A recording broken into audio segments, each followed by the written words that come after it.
everybody. Welcome to the Hallmarkies podcast. And we are really excited today. We have another member of the Mixed Baggage cast on today. You all know how much I love that movie. We're talking with Leanne Lapp today. And thank you so much, Leanne, for coming on the podcast.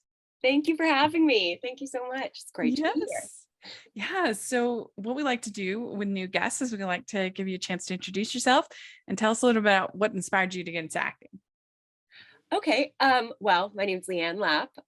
I've wanted to be an actor since I knew that was a job that people could have. Um, my parents tell me I wanted to be a waitress when I was 4, but beyond that, I don't have really any memory of wanting to do anything else. I grew up in a neighborhood, my hometown, where there was like lots of shows being shot. And so all us neighborhood kids would just kind of like run around and watch. And if we were really quiet, we could like, Crafty would let us have like a can of Coca-Cola or something like that. And I just always wanted to do it. And then and I've been doing it for like, gosh, I guess I don't know, close to 15 years now. Started doing it when I was a teenager and haven't stopped yet. Yeah. I read on your IMDb that you've done a bunch of local small theater. And that was kind of your start. Yeah, well, that was kind of what was available to me as a kid. I had told my mother, I think I had like heard on an interview or something, um, I guess from an actor that I like, that if you wanted to be an actor, you had to get an agent. And so I think when I was like 8 or 9, I told my mother I needed an agent. And she was like, okay, sure. Yeah. Like she just was not into it at all. But what was available to me was like, you know, choir, like local children's theater things. And so I basically just she was more than happy to let me do that. And so I basically just, participated in anything that would allow me to get up on stage in front of people. And then by the time I was like, I think 15 or 16, and I was old enough to facilitate that myself, I started reaching out to agents. And then at that point, my parents kind of, they were like, okay, you're serious about this. And then, they've been very helpful and supportive since, but they were not interested in me being a child actor. Yeah. I understand. Yeah. So did you grow up in Vancouver? I did. Yeah. Born and Yeah. raised. I grew up in like a suburb of Greater Vancouver called New Westminster. And I was very like, I don't know. I think like a lot of actors, I was just a total ham as a kid. Like I just loved making people laugh and, doing anything like that. And I was like constantly performing. Like we used to have this game that we would play as kids called the skit game, where we would split ourselves up into groups and just like come up with small scenes or sketches and then perform them to anyone who was willing. And then we would all vote like American Idol style on like who was the winner, and that was the game. And I'm literally still doing that now because I still do sketch and improv and stuff like that. So I just never stopped. I tell you, I grew up in the wrong places. I need really friends like that. That sounds amazing. Yeah, well, we just like were relentless. We were like really obnoxious children who just, and I also grew up with parents who like, I don't have any family that are like in the industry in any capacity, but all the like adults in our lives were like really, they were kind of like really silly, outgoing people too. So I don't know, we just like we just like weren't raised with the gene to be like insecure or self-aware enough to not do it. So, yeah. I love particularly musical theater, but I'm actually a theater. I'm both a film critic and a theater critic. And I just went to see Into the Woods last night. It was so amazing. Fantastic. It was so fun. Where are you? I'm in the Salt Lake area. Okay, cool. Yeah, awesome. Which is a great local theater scene, like thriving. Oh, that's fantastic. Mhm. Vancouver actually doesn't have, it's more so in Canada anyways, Toronto and, Yeah. like, Alberta even, I'm told, that has a stronger theater scene, Vancouver not so Mhm. much. Yeah. So what you just saw Into the Woods, is there anything else, anything new that, has come out that you're really excited about? Ooh. Ooh. Um, well, I'd love to make a New York trip. I Uh-huh, sometime and I will definitely try to figure out a way in the next 6 months to get out there because I right. really want to see the new New York, the Yeah. Lin-Manuel Miranda movie show.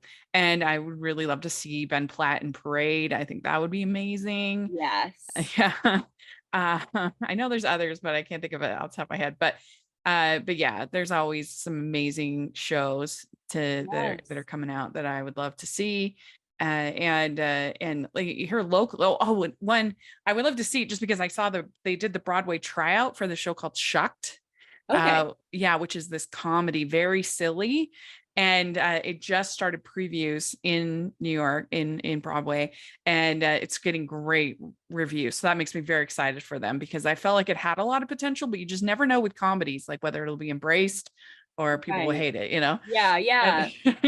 No, I feel like that's definitely the way, like, whether it's, like, with a musical or just, like, straight theater or television or movies, you really never know, like, yeah. is this gonna hit the sweet spot? Is it gonna be too much? Is it gonna be not enough? Hmm.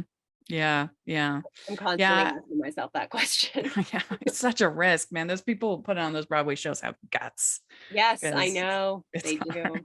hard. I just saw last fall, I saw the Almost Famous uh musical and I enjoyed it. I could see why it was going to struggle. I saw it in previews Oh, and yeah. it did. It only lasted like 2 months, which is such a bummer. What Oh, was the reason that you were like, well, if you could say? aside from the covers, it didn't none of the new songs really stood out to me. I wasn't leaving the theater like humming a tune, Right, kind of a thing, which is a big tell to me. And also, like the story is a little bit awkward because it's about this teenager who he lies about his age and he goes and follows, this band and whatever. And of course, it's really charming in the movie, but in the musical, it gets a little weird because you have like he's only supposed to be, I think, was he supposed to be 15, 6, something like that. yeah, And like, so it's a little bit weird. Some of the stuff that happens in the show, they don't know that he's a teenager.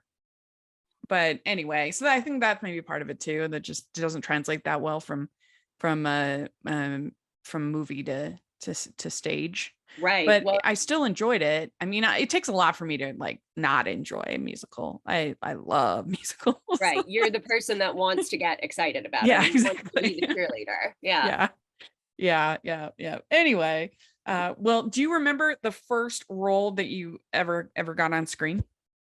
Yes, I do. It was, well, my first, I guess the first time I ever shot anything, I had auditioned to train at this acting studio, and I was so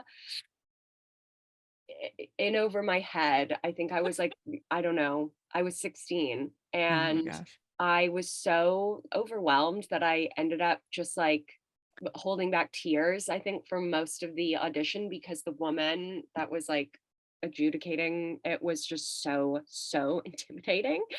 And then she was shooting an independent film and she needed like young people to fill out this scene where the characters are at this pool party. And so she was like, Yes, you can train with us. And also, do you want to come shoot this thing on Sunday?" Which, like, now looking back, it wasn't even a real job. Like, nobody paid me anything. But at the time, it was like, yes, yes, I do want that. So I did that. And that was very fun because that was like my first sort of foray into like meeting. I got there and I met like 20 actors that were like, like my age or maybe just a little bit older, all Mhm. doing the thing. I could talk to them about like their experiences, who they were represented by, who they were training with. I hadn't that was like it wasn't so much important to me because of the job or the work, but it was important to me in terms of like starting to find a community, which is so important. Hmm. And then the first job that I was paid for was a music video for a Canadian band called Thornley, I believe. And that was very thrilling to me too, because it was like Yeah. something that I could show my friends. Hmm. And the director of that music video became like a really good friend of mine. And we've worked together multiple times since. And it's like the longest sort of career relationship I have. So Yeah. I'll have to be it was looking very at that music fulfilling. video. Oh yeah, no, please. It's like it's very it's again, it was like I always love shooting things. I'm similar to like Mixed Baggage. I always love shooting things with a big group of people. It's always so much less fun when it's like a really small cast or just you. Yeah.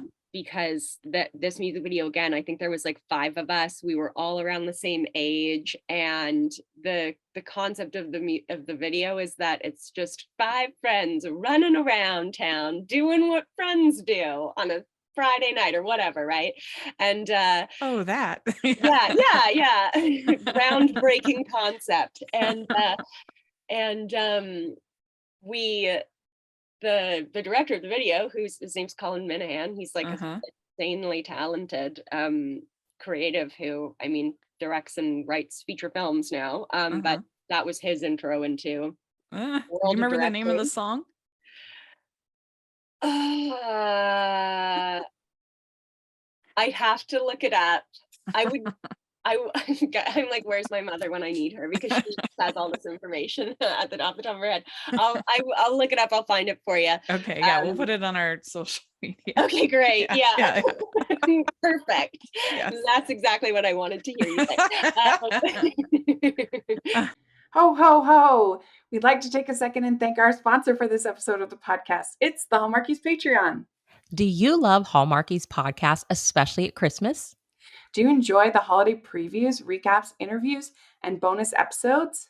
If the answer is yes, please consider supporting the Hallmarkies Patreon. We need your help to do what we do both during the Christmas season and all year round. But not only do you help a podcast led by strong, independent women by becoming a Patreon, you get to become a part of the Hallmarkies family. Starting at only $2 a month as a patron, you will have access to our Facebook Patreon group where we talk about the movies, shows, and more all year.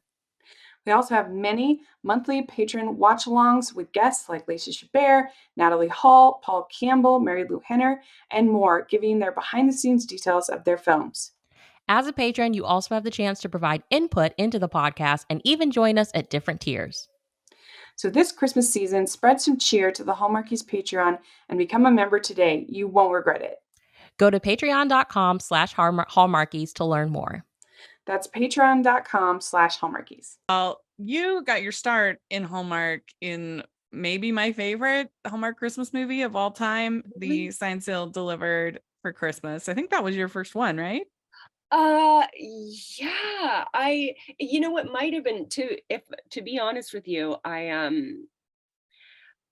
had never worked on any like at the time we just referred to them as Hallmark movies because that Yeah, was the only like movie of networks the week, kind making of. them. But now I have to remind myself to refer to them as made for TV rom-coms because every network is making them. Yeah, yeah, And streamers now. Like I watch right. films on Netflix and I'm like, this is a Hallmark movie format. Like it's they've really taken over.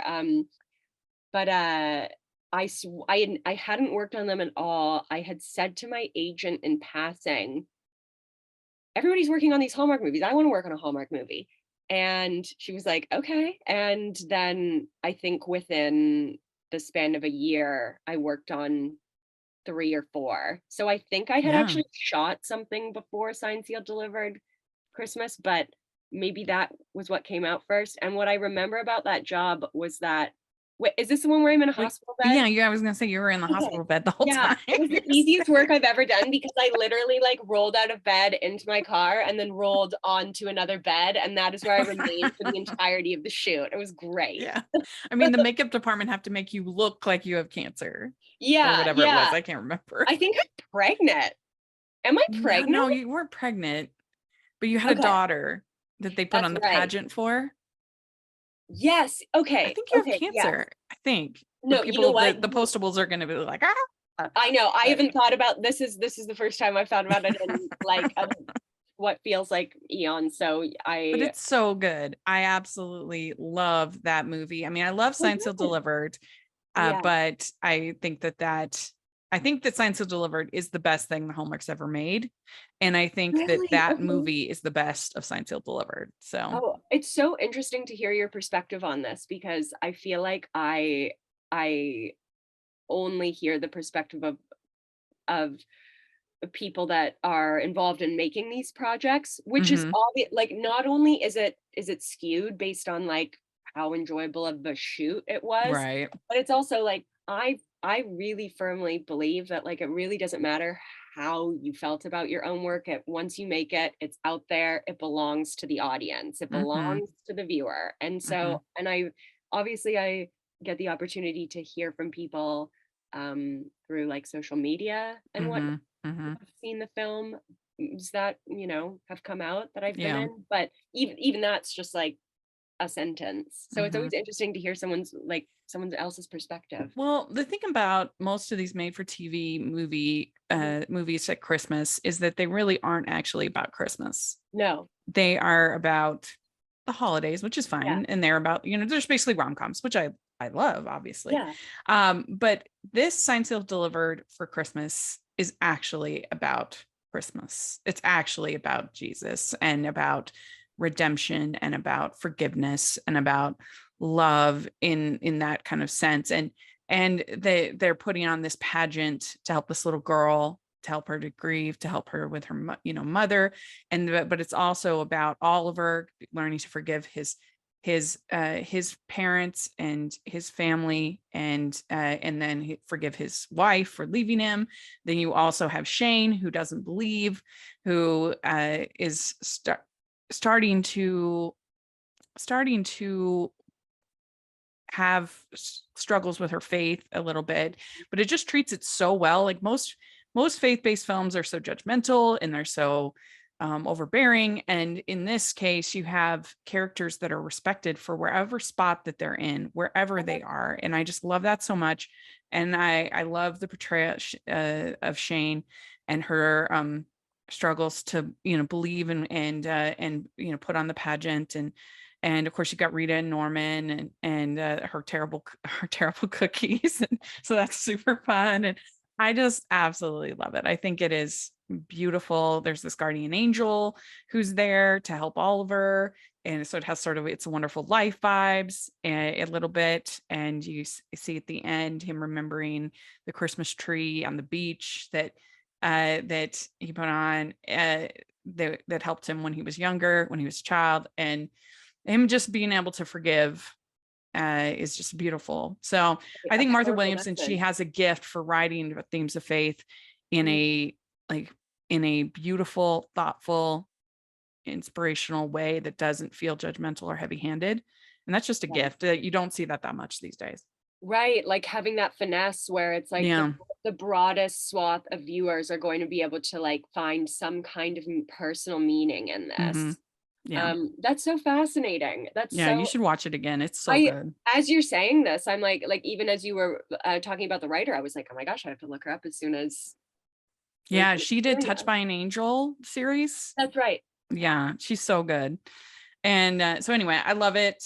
And but you were in that same year, you were in Ice Sculpture Christmas. So that must Yes. be the other one you were thinking of, because I love that too. Yeah, that That one one's super was fun. that one was so much fun to shoot. We shot that in the summertime and I I Do you have feel problems with all the ice sculptures in the yeah. summertime? Oh yeah. Yeah, no, we definitely did. Some of the ice sculptures weren't obviously like actual ice, but some of them had to be. Like there's no, there's no like Yeah. cheap plastic for ice.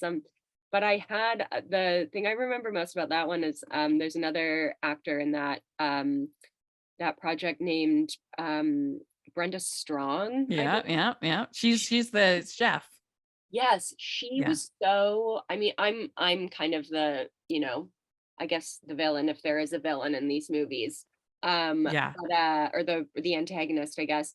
But she kind of, I guess she's my boss in the film, and she really Hmm. became like, she was my mentor in the film. She really kind of became my mentor while we were shooting as well. And I had, during the shooting of that film, I had um what like one of probably the most important auditions like of my career up to Hmm. that date, and it was for a role that I had shot like a tiny snippet of in the finale episode of the first season of, it's a show called iZombie.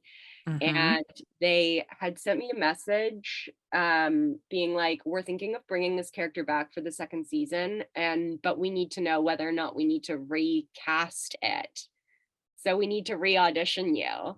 And I was like, okay. Oh my gosh, like I felt like very overwhelmed. And you sort of protect yourself as an actor from, I guess, getting your hopes up or wanting something too Hmm. much sometimes, because that's how you maintain your sanity and serenity. But Yeah.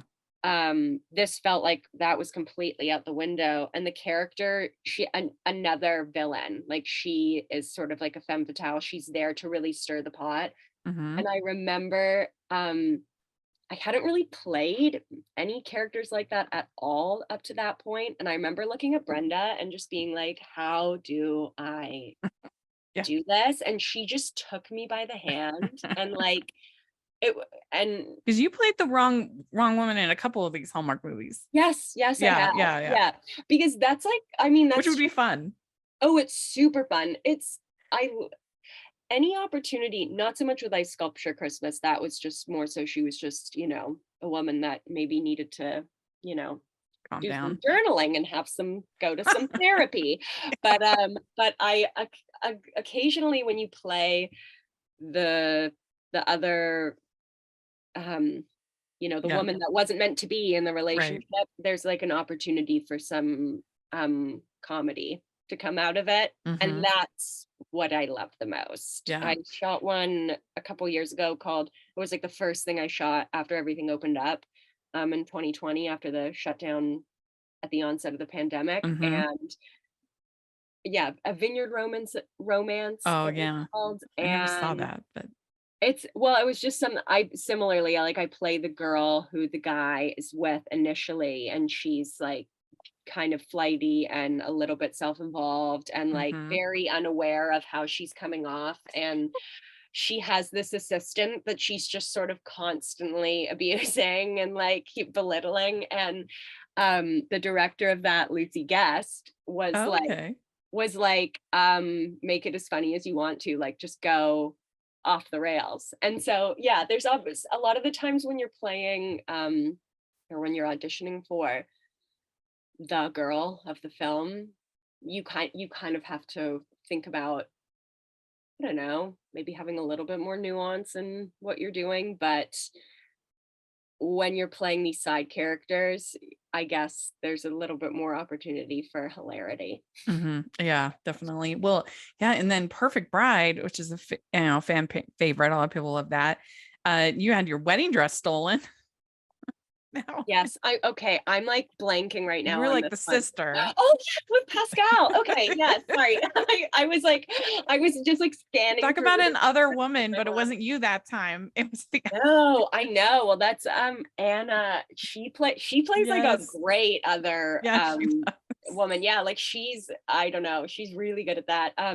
That was a really fun role. Those I Pascal Hutton is obviously like first and foremost just like a really cool, Yeah, awesome woman to shoot yeah. anything with. Like we got along right away. And she very quickly was like, like we said hi to each other. I got on set, we like shot our first scene together, we were on our first break, and she was like, okay, so what's the deal, talk to me, tell me about your life, and was like very so it was like a fast friendship. Yeah. And Got to get you in Hope Valley one of these days. I know, I feel like I'm the only one in the greater Vancouver area who has not been in Hope Valley.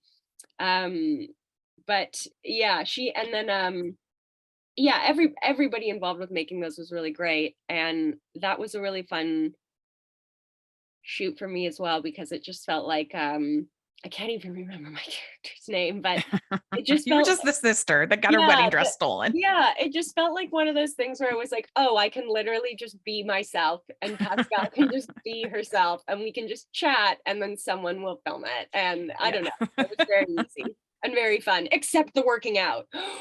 Oh yeah. Oh I no. bet. The second one, especially, there was Uh-huh. like a ton of like fitness.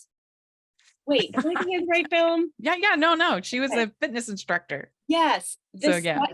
That was something where I was like, you can't complain, obviously, too much, But at least I guess you get to go to work in like yoga pants. yeah, but that's not that's not really something that you're grateful for when somebody's filming you from head to toe. And like, there's no part of you that's just like, wrap me in spandex, the most unflattering thing, and then film me from like every egregious angle you can think of, and like, and we're shooting this workout routine, and we'll be doing it all day. Yeah. Like all day. I remember there was one scene that we did where we're like, it's the couples are working out together, and we shot it like under a tent because it was just dumping rain that day, and they insisted on doing it outside. And we're like passing, I guess, a medicine ball, it's called, back and forth, and then like, like squatting or lunging, Uh-huh. passing it to the other person. And we literally shot that all day.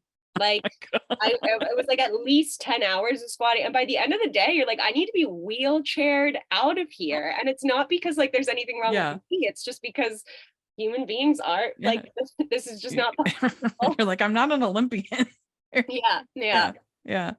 That's funny. I never really thought about that, but yeah, that would be rough. Yeah. Take me back to Signed, Sealed, Delivered Christmas. Put me back in the hospital bed. Yeah. Well, let's talk about mixed baggage. This is so exciting. So was this your first number one on the call sheet, your first lead?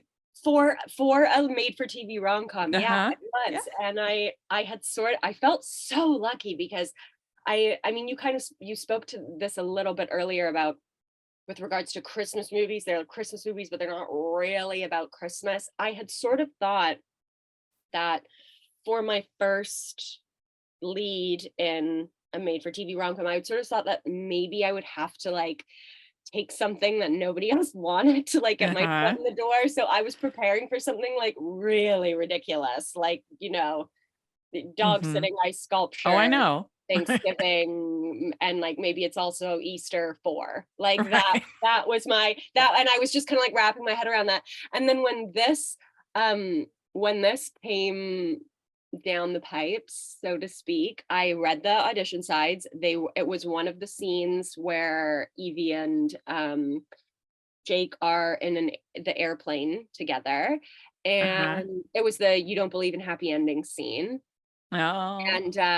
And I was like, oh, this is a really nice little audition scene, like this is great.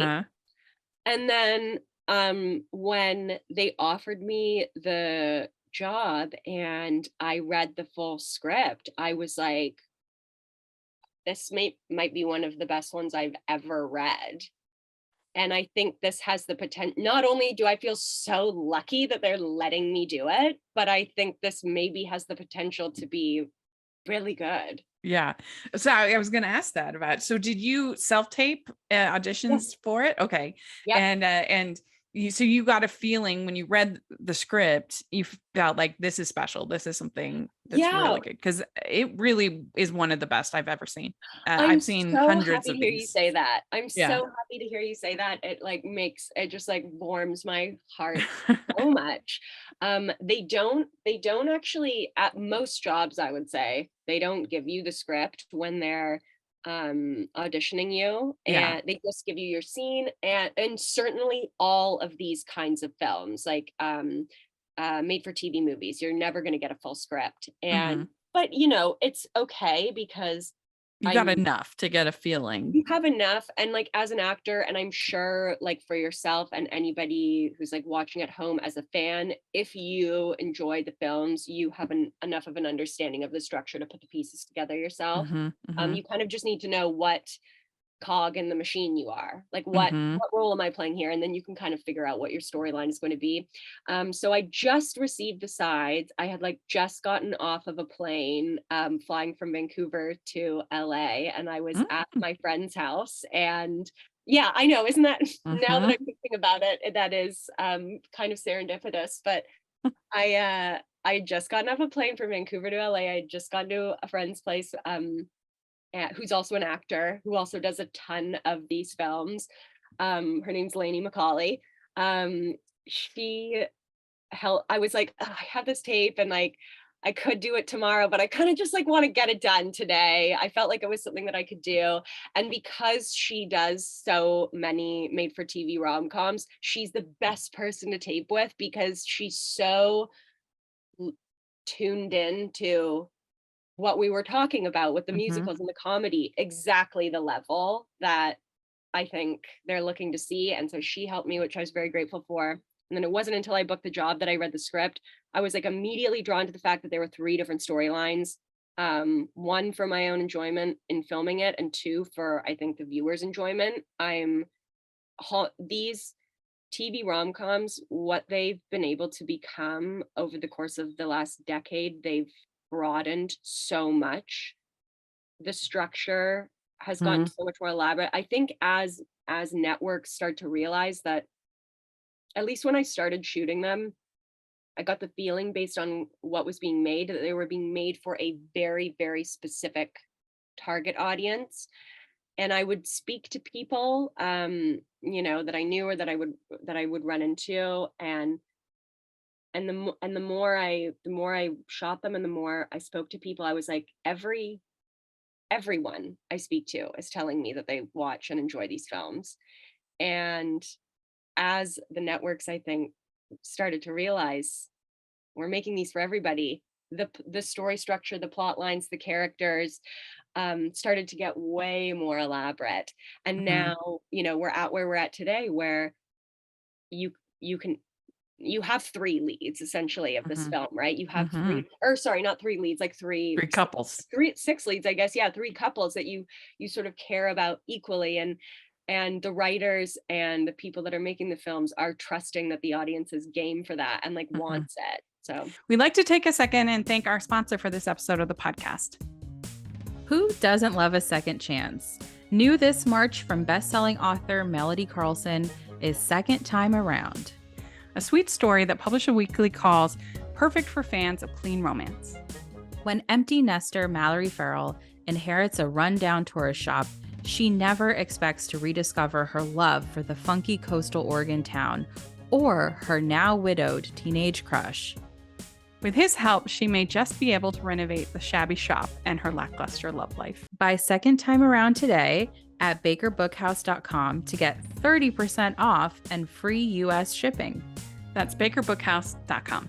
I think you can really tell that this is a first-time writer because it just has an energy that, in a perspective that you don't typically see. It's not a like formula film in the sense that, which is I'm fine with. I love formula films, but there was something really special about this, and the fact that I felt invested in all 3 and that all 3 felt fleshed out, all 3 relationships, is very impressive in the time that they had.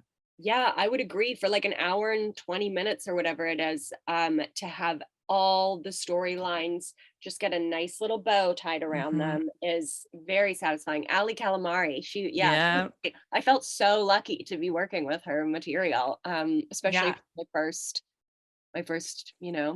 I got a chance to interview. rom-com. We hunted her down. We Oh, found her. really? We Okay, did, great. yes. And she is amazing. I absolutely love talking with her. I can't wait to see what she does going forward, Yeah. because she's just great. Mhm.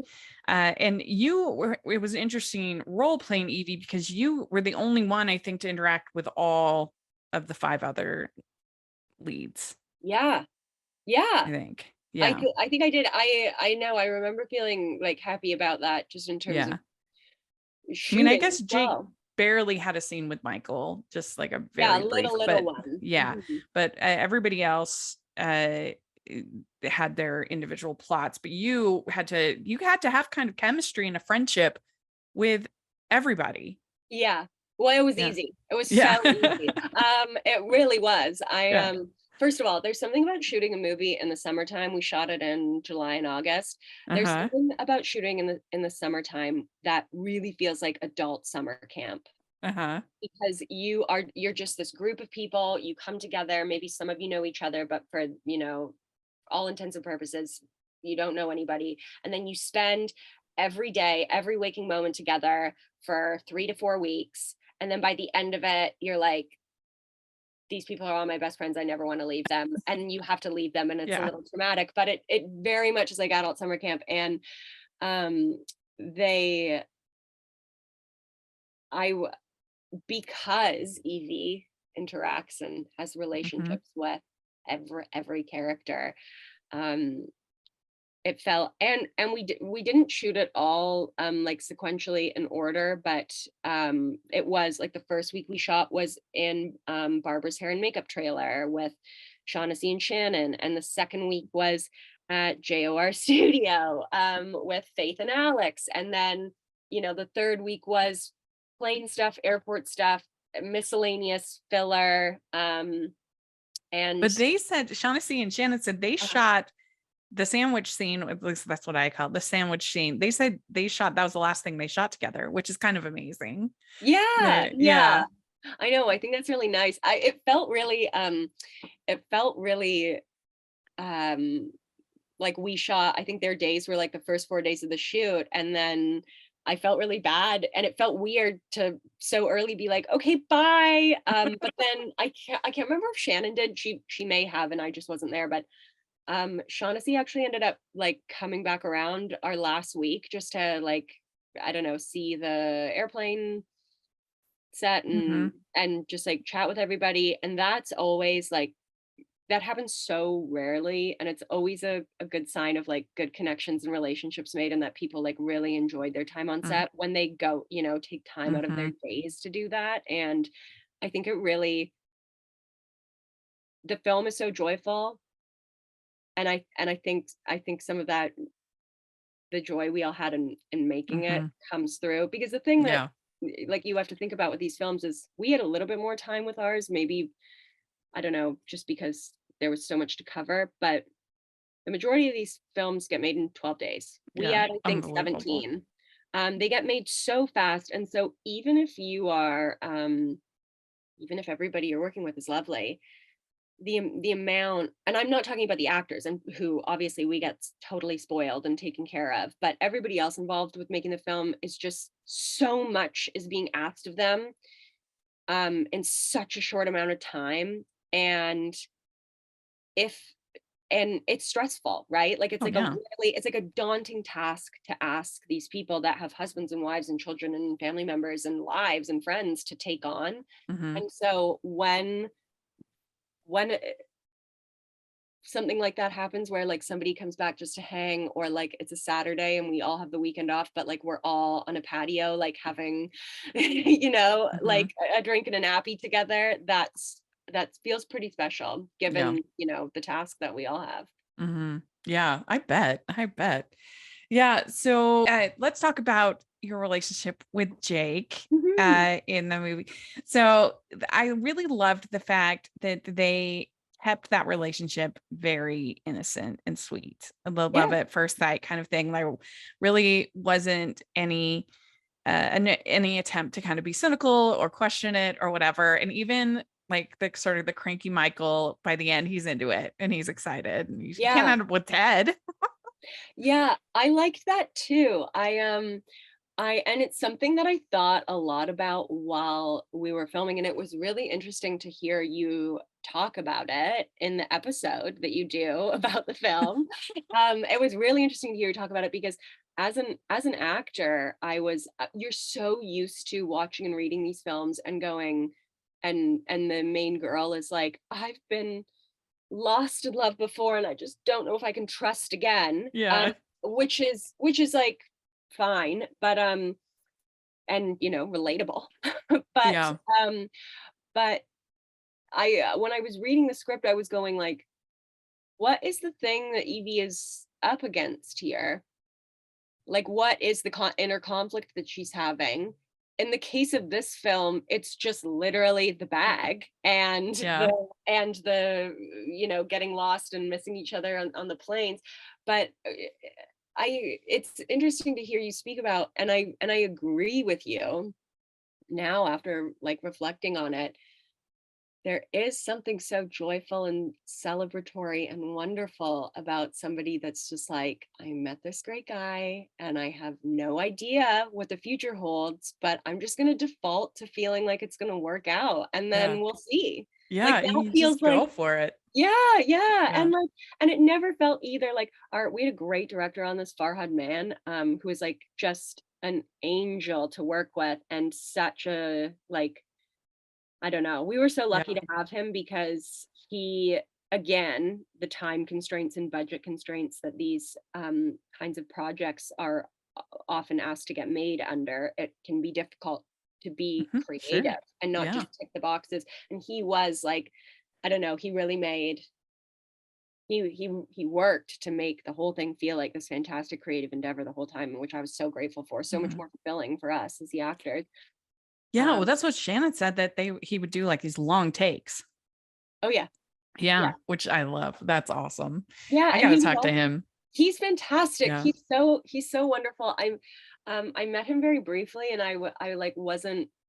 I met him like in a wardrobe fitting, and we had like literally 5 minutes, and he was like so excited to work with you. Here's what we're gonna do, this and that. He was like describing different shots, and I was just like, it felt like even though I had already had the job.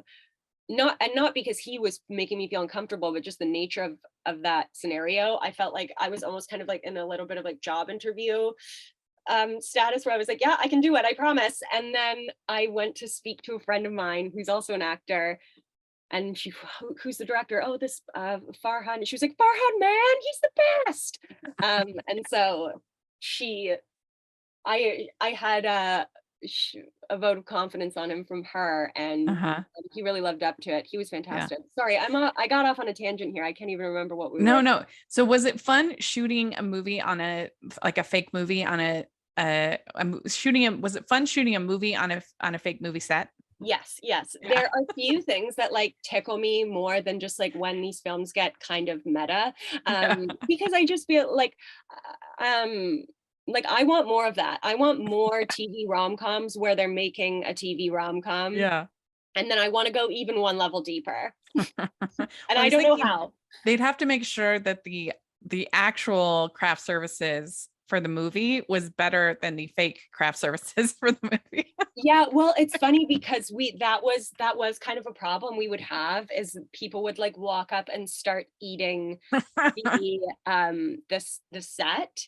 I did that a couple times, and somebody goes, no, because obviously it's a huge continuity problem. If you're shooting something and then in a different setup, half of the watermelon is gone or whatever. But yeah, we that that was a problem we had, and I just loved like something that felt so, I don't know, unique and special to me, but also like it totally fit into the world and it didn't feel like arbitrary or like it stuck out at all. I loved that the film that the characters are shooting is Cyrano, and you get all these that's true sort of fantastic, like I don't know what you would refer like Shakespearean, like Edwardian Renaissance costumes, like all these True. background performers in those outfits and the sets, and that just like, I don't know, Yeah. I'm the type of girl who really likes, like, I love Jane Austen novels and Yeah. movies, and um Well, it worked into the script too, because you were able yeah, to talk about the like happy endings. Do you believe in yes, happy endings? Did you change Cyrano? Stuff like that. So it worked. yeah, no, it works out really well. Bravo, Mhm. Allie. Yeah, she rocked it. Uh-huh. Well, so when you first meet Olivia, you think that she might be Jake's fiance. Yes. But you're still she's so charming. How could you not love her? She's so great. Mhm. But you're like, you buy the bowl from her because you're Yeah. just like, I really like this person, so I'm gonna Yeah. support her. Which I thought was cute. Yeah, yeah. Yeah, I mean, all those friendships, like it felt believable to me.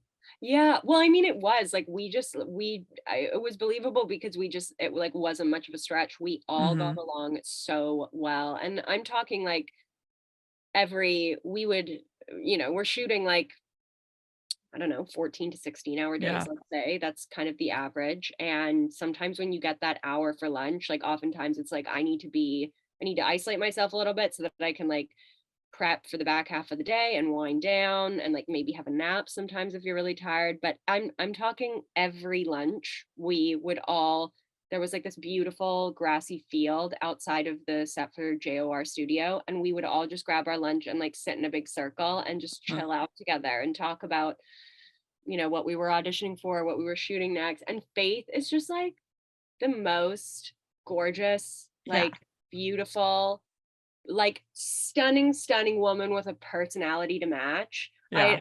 I hadn't loved her so much. she's great. I hadn't worked with her before. She's I think from San Francisco, she had told me, and she's married to someone that lives in Vancouver, so that's Okay. why she's doing movies in Vancouver. But yeah, Yeah.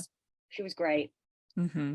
And Yeah. everybody was. Spencer too. Spencer was like the easiest Well, person ever to pretend to, yeah. you know. Well, you two had such good chemistry. I mean, was there anything that you did at all to like build that chemistry? Because it Um, needed to be like an instant spark for this part yes, to yeah, work. that's true because there's really not like much build up. Like it's not as though the Jake character is like as in a lot of these films, he's not like, oh, this like the friend from back home that I never saw that way and now I'm seeing like there's Yeah, no yeah, yeah. there and then there's immediately. Um we got really lucky in that I'd never met him before. We had a mutual friend who had kind of connected us once he found out we were both shooting this thing. Hmm. And then very quickly we just realized that we just jive really well together. Like we both have kind of the same sense of humor. And we're just constantly like, you have to figure out a way to entertain yourself in between setups because like I would say at least 70% of being an actor is sitting around and waiting to act, Yeah. truly. That they don't tell you that, but Yeah. that's true. And so you have to figure out a way to entertain yourselves. And we were just like, even when we were I felt so bad for all the background performers on the plane, like all the other passengers on the plane, because um we would we would we shot all those scenes kind of together. And then when it would get to a part where like Jake is laughing at the story that Evie's telling about she wanted to sing in the talent show and then she froze and she made a fool of herself in front of the guy she liked. And like in between those takes, we would just be telling each other stories, like actual stories from our own lives to like make the other one laugh and or like just ridiculous voices. And I'm sure that all those actors on the plane just thought we had lost our minds, but it was just like whatever we could do to like stay in connection Yeah. to simulate the feeling that they're having, whether it's like a heartwarming moment or a Hmm. funny moment or a moment where the other one is thrown off. And he was just Yeah. the most fantastic acting partner, so easy to like simulate that Yeah, relationship. because there's like this shy kind of nerdy side of him Yeah, that's yeah, very endearing. And I just love when he says, how do you tell somebody that you just met that you can't stop Yeah, thinking about them? That's it's such a good line. I just watched the film with a friend of mine, and when I was familiar with that line, obviously, because I read the script, but when Spencer said that, I was watching and I just looked over at my friend and I was like, oh my gosh, like it's such a great little sound bite. Yeah. Yeah. Um, and he is, I mean, like yeah, he's a Yeah. perfect Well, mix how do for- you as a human feel about grand gestures? What do you think? it depends. Like, how do I feel about them in terms of like Yeah, whether like I if want them or not? yeah. I'm more of a Faith or Olivia kind of a gal where I would not like to be proposed to in a restaurant. Yeah. Not because I feel like, I mean, to each their own. Right. But for myself personally, I feel like I spontaneous sort of like private moments are the Yeah. things that I find to be truly special. And I think not even in something to do with like a grand gesture in a relationship, but you know how there's always that thing where it's like you can't plan the perfect night with your friends. Yeah. Sometimes you look back and you're like, wow, that was just like we just had the most fun time ever. And it Yeah. was just like Friday. Well, that's what I kind of like about this because his end grand gesture ends up still being like very intimate and small because they happen to be on the same flight. Yes, I know. I Yeah. love that. That Holding was like hands across the aisle. I know, Adorable. but and that's what I'm talking about. Like to me, the little like the moment where he, I guess I can't remember what it is, stands up and then I look from across from like a few Yeah. aisles up and I see him and I just react to him. That moment and then the moment where I take his hand, When those kinds he of calls you his small, girlfriend, he says, "Could you move seats with me so I can sit next to my yeah. girlfriend?" And you're And like, I'm like, yeah, I know.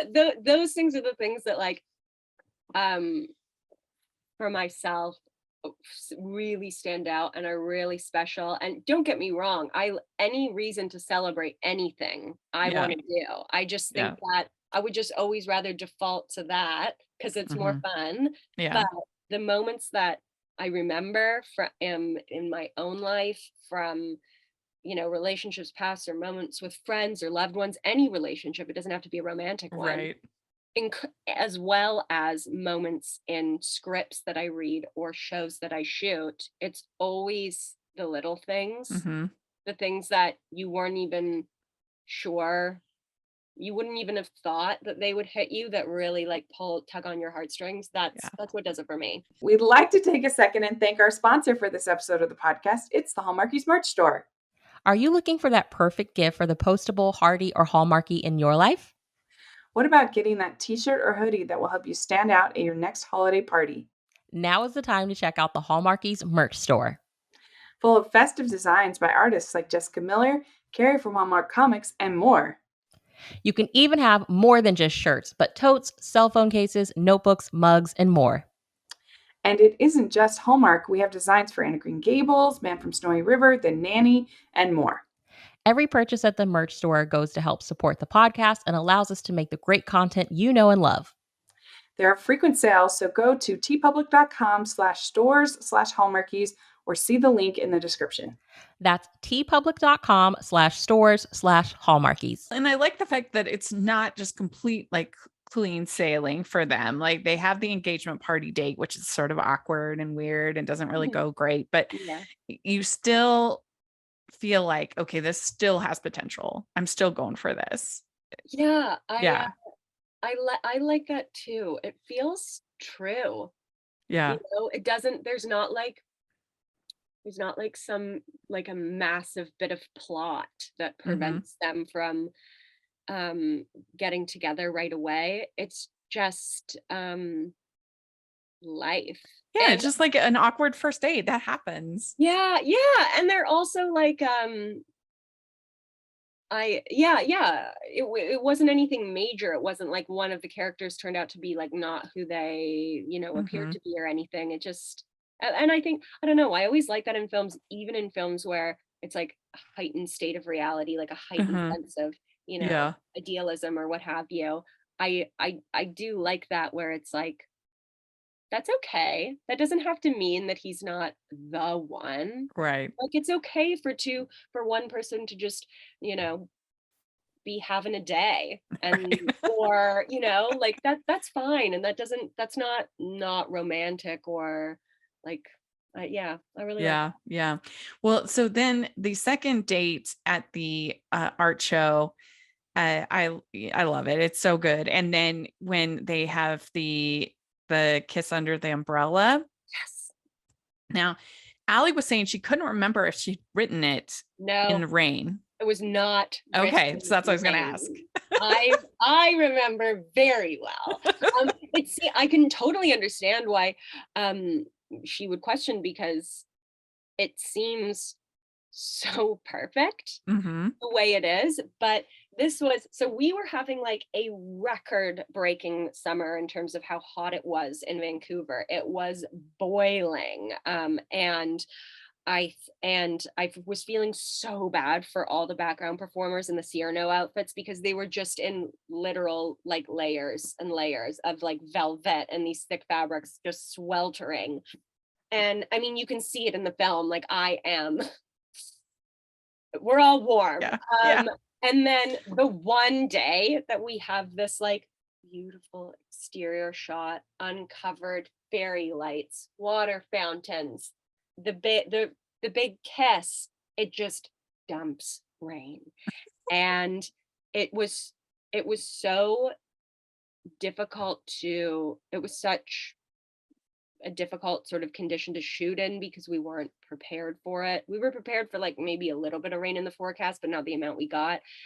And I was like, I was choked because um my hair, it sounds kind of like shallow and trite, but I was like, I'm gonna look like a wet like rat in this scene, and it's like the big scene It's like at the the big end of the scene. Yeah. film, and I'm just gonna be like just melting.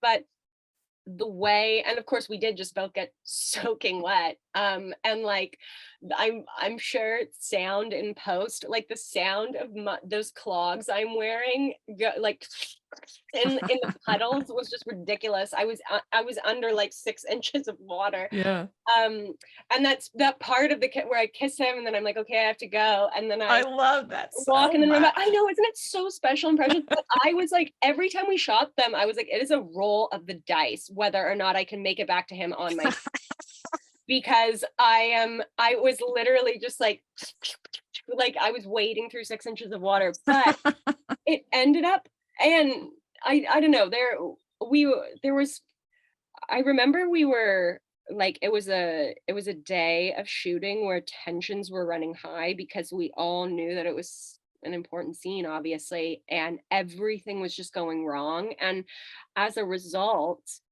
um we shot that every setup we shot 2 takes. We couldn't do anything else.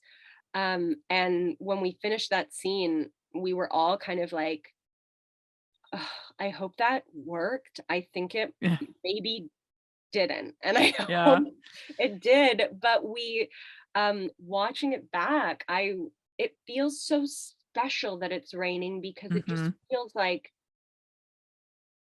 but watching them huddle under that umbrella, there's like this forced sort of immediate familiarity and closeness that comes with that. Hmm. That Well, just there's so many classic rom-coms that end with yes, kisses in the rain too. So, yes, you mean whether it's Breakfast at Tiffany's or The Notebook, or I don't know, so many different yeah. ones. Yeah. No, so it's like it's just sort of this like quintessential romantic thing. And like even now I look back on it with fond memories, just because I mean it's just like a special story. We were all ready to do this thing, and then something happened that just wrecked the whole thing. And then what Hmm. actually ended up, and I say that for people listening, I'm sorry, sometimes I'm miming air quotes there.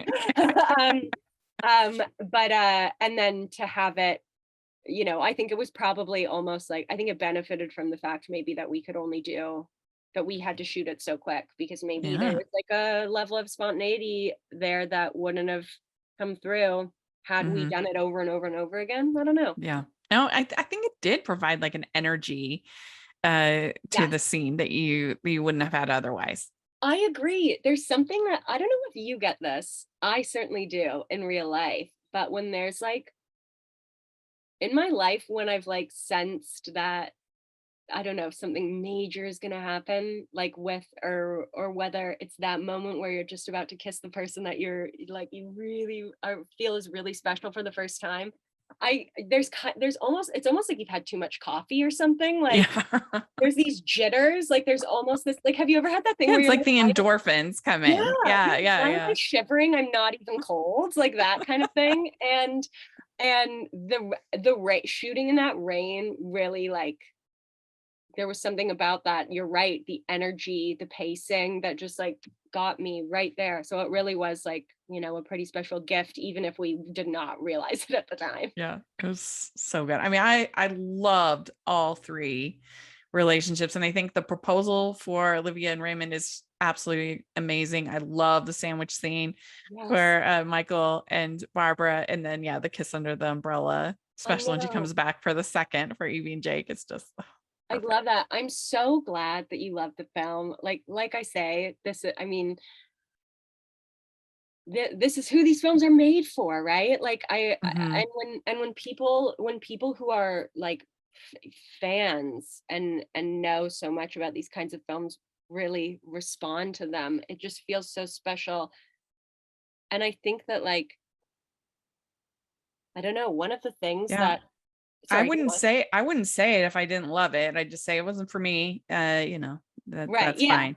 I And mean, there's so many of them, they don't all have to be for you, sure. right? Like, Yeah, exactly. yeah. So, well, congratulations. Thank you. You just did a great job, and it's so exciting for your first lead to be it. Just I know, I'm thrilled. yeah. Thank you so much, and thanks for your interest in the film. And well, I do have to before we wrap this up. I have to apologize in true Canadian fashion for the amount of bag. Thanks. I can't. Why? So my best friend's husband is American, and I knew that this would be a problem word because as a Canadian actor, you immediately go through all the words that you say differently than Americans, but for some reason they don't talk about the word bag. They talk about, you know, mom, sorry, Yeah. about, tomorrow, progress, all these kinds of words. But that one never gets brought up. And I had this voice note of my best friend's husband going, bag, bag, not bag, bag. And he was just like yelling it to me. And I would listen to it over and over before we were shooting. And then when the trailer for the film came out, I say I have one good bag, and then and then there's this the second time I say it, I go, just he must have switched the bags on the plane. And I was watching the trailer and I just went like I was so upset with myself. So my deepest apologies to all American viewers for my horrible Canadian pronunciation of bag, which is spelled A and not an E. My deepest apologies. It was so funny. We got a kick out of that. I'm so glad. If nothing else, it was just another level of entertainment. Yes. Head in hands. Well, thank you so much for coming You're and so talking with welcome. us. Really appreciate it. This was a blast. We'll definitely have to have you back, and hopefully you're in lots of really awesome movies coming forward. So we'll look forward to it. Thank you so much. Thank you for talking. And yeah. So do you have social media or anything you want to share? I do, yeah. I've got Twitter and Instagram, both the same. Just my name at Leanne Lapp. And yeah. Great. We'd like to thank Leanne for coming on the podcast. This was so much fun to get to talk with her. I had a great time. Let us know what you think about things we talked about in the comments or on Twitter. Love to hear your thoughts. And please follow me at Rachel's Reviews, all of our social media, iTunes, YouTube, and on Rotten Tomatoes. Check that out. Also, make sure you're following the podcast at Hallmarkies Pod and Hallmarkies Podcast, all of our social media. And if you are listening on iTunes, please leave your ratings and reviews. I would really appreciate that. And if you are watching on YouTube, please give the video a thumbs up and subscribe to the channel. We appreciate that so much. We also have our Patreon group.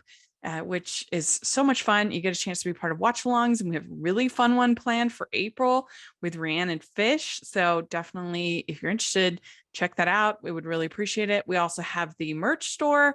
We got lots of fun designs, so take a look at that. And thanks again to Leanne. We'll talk to you later. Bye.